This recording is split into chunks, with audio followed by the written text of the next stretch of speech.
Hello, freak bitches. You know, I think about that last year I did blow. I was ready to call 60 Minutes.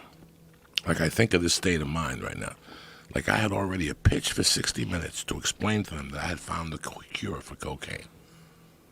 That if you do heroin on Mondays, just a little bit, you will not snort the rest of the week. Like, I was really going to pitch 60 Minutes. I was going to get an agent and go to CBS and go, listen, I got a groundbreaking idea. There's no reason for rehabs. We'll get that white powder you motherfuckers are going to war for, and we'll get that little white poppy seed. We'll make it into some pill, and we'll get people high on Monday because the rest of the week I didn't want to get high. How crazy is that? So I was doing heroin on a Monday, and it wouldn't let me do coke the rest of the week. I look forward to Mondays. Fuck CSI Miami. Why only Monday? I don't know. I have no fucking idea. That was just the You day gotta start the week off right. Yeah, that was just. And this is snorting it. Yeah, snorting it. 2 little lines of heroin just to get me out. And what does it do? Like, what's the feeling? Tell me what it feels like when it hits you. Oh, it takes a couple minutes to hit you, and you feel this weird thing, and then you feel like your blood pressure going up, and you feel like this euphoric warmth. You feel like this fucking warmth. I felt like my body. You ever take a wet shit? It's warm, and you can see if you shit outside, steam's gonna come out of it. Right. That's what your body feels like, that warmth. And then I would get an urge to puke. For a couple minutes, I would gag and puke. A little bit would come out of yellow. And then after I puked a little bit, I would just go into this state of fucking momo-ness for 4 hours. It was like smoking indicas all day. And Momo-ness. like just sitting there smoking cigarettes, looking out a window. And I'd make believe I was writing John Lennon-type lyrics to jokes until I looked at them the next day, this brilliance about a refrigerator. Like, I remember writing a bit about a refrigerator once and looking at it the next day and say, thank God I never tried. You know what I'm saying? Like, little things, like just... Well, that was Hedberg's drug of choice. And his jokes, man, I mean, I think he's probably the best non-sequitur joke guy ever. Because all his jokes are unrelated. It's like, here's a non sequitur. Here's some other things I was thinking about. Here's something I thought. Here's something I saw. And it was like, I was listening to it the other day. It was like, half of his jokes were only funny because he was saying them. You know, but they were hilarious. Like, he had a way of doing it that was kind of like heroin comedy. You know? Would Like- you be messed up during the week? Or no? Who? You. It'd take me a day to recover on Tuesdays. I'd be out. I didn't say nothing to nobody. I was doing the heroin. And I wasn't doing coke. So I was really fucking And so happy. you would be like sober Thursday, Friday, Saturday, Yeah, and then yeah. you'd look forward to the big bump on Monday. Yeah, that kid's dead. He used to send it to me. He used to send me $7 bags. What kid? His name was Bonehead. He died from an OD. How weird. Yeah. Figured that guy was gonna live forever. I knew Bonehead? I knew Bonehead from the time. Rest in peace. You know what, You Joe? lost Bonehead, Let bro. me tell you something about Bonehead. Bonehead was like your boy. He was. I could go into a room with 90 motherfuckers, and Bonehead will liquidate 10 of them. Bonehead was a bad motherfucker, dog. I love Bonehead had 3 brothers. I loved all of them. But Bonehead was, and 2 of the brothers were very successful. And believe it or not, Bonehead was successful as a plumber. He had his own company. He only went out crazy at night, Bonehead. Bonehead, when I was 17, would take me to McSorley's Ale House in New York City. No ID. He'd call the bartender over and give him 3 mugs of beer, give him 3 mugs of beer, and give him a bowl of chili. And Mughead would take $10 from the both of us, and he'd go to Washington Square Park, and he'd come back and he'd give me 8 Valiums. And by the meantime, he would go buy his heroin, and he'd buy these mixture of pills, and he'd melt them too, the black and whites. Then he'd take us to a strip club in New Jersey or something, then he'd take us home. And the next day, 7 in the morning, there's Striphead, there's Bonehead in the fucking plumbing van up and dandy. He was a functioning addict. He wasn't like your regular. There's a lot of those guys out And there. he had a chick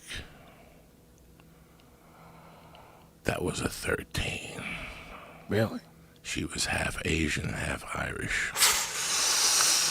Good And lord. they used to do heroin together, and they'd pass out in the living room, and they'd fuck, and they'd both go to sleep. And then I'd be in the bedroom, because I just moved in with Bonehead's family. Okay, they were Italian, bro. They were real fucking Italians. And the mother was the first person who ever made me an egg cream. She was a little Irish chick, and she used to say the word Earl.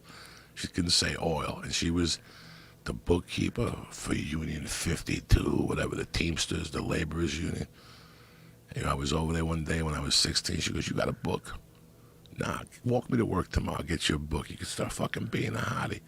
So like a hod carrier.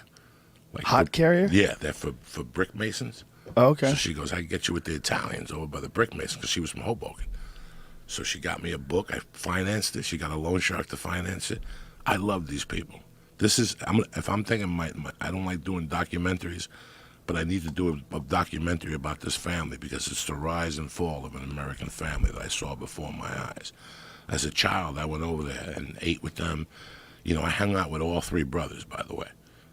Like, I wasn't just friends with Bonehead. I hung out with Chrissy Fish, and I hung out with the little, whatever his name was. But Bonehead was my nighttime guy.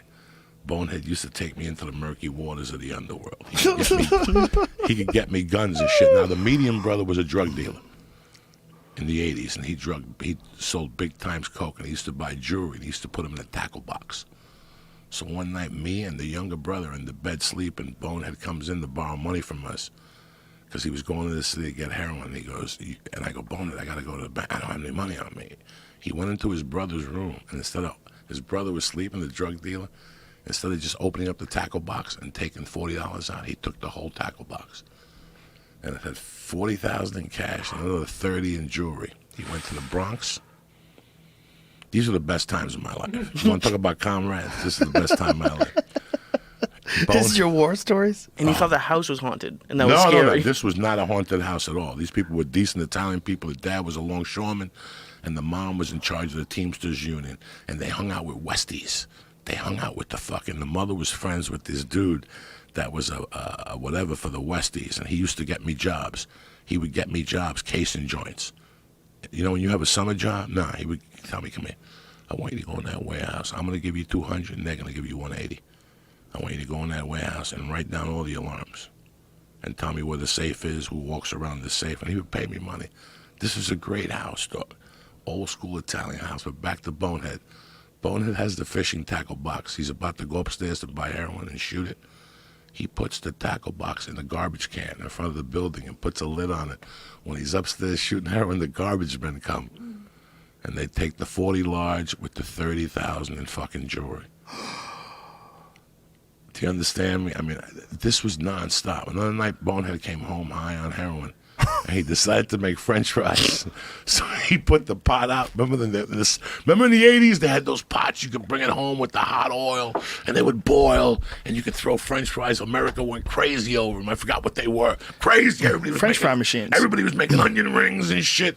Well, he did heroin and knotted out. Left that thing running. The thing went on fire. We're all in the fucking house. Oh, Jesus. All right? It's oil. I wake up to ba-boom and alarms and all of a sudden Kurt's waking me up and we go out of the house and the father's outside and the grandmother and the fire department crawls on top of the roof, Joe, and they're hitting the fucking roof to let the smoke out, and fire trucks are coming from the side laying water, and they got the sirens. In the middle of all this, it's 8 a.m, and we all look around and go, "Oh my God, Emil's still in the house. Bonehead was still in the house on fire." Bro, they turn the fire off, they go in. He's still with his feet up, with his hands crossed.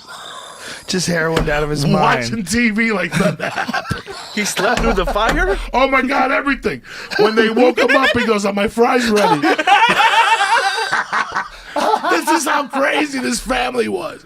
"Are my fries ready?" Are my They're like, fries "Bonehead, ready?" we have 2 fucking battalions out there.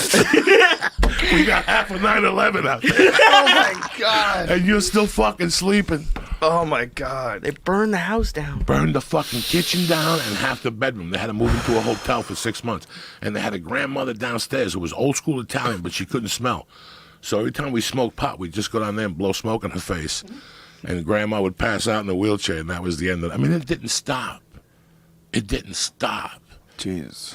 So this is why you get mad at people for binge watching stuff on Netflix, and this is what you were talking about. I get mad at everything, Lee. What do you got to bother me for? I get mad when people are like, he used to hide the coke. The medium brother used to hide the coke under his car And I'd be walking down the hill, and I could see a little container under there. He didn't even have a Maserati. What's the other Italian car? Fiat. This is how much of a guineas these motherfuckers were. What's the other Italian car? Well, it's Fiat, like you said. The Avanti. Avanti. Oh, okay, I remember those. Remember that piece of Yeah, shit? That was a piece of shit. Those are pieces of shit. Can you show me a piece of car of an I Avanti? don't trust anything Italian. Oh my God, that was he tried to sell it to me once. It was like it's worth 20. I'll give it to you for $2,000. Yeah, I drive it down the corner, it blows up.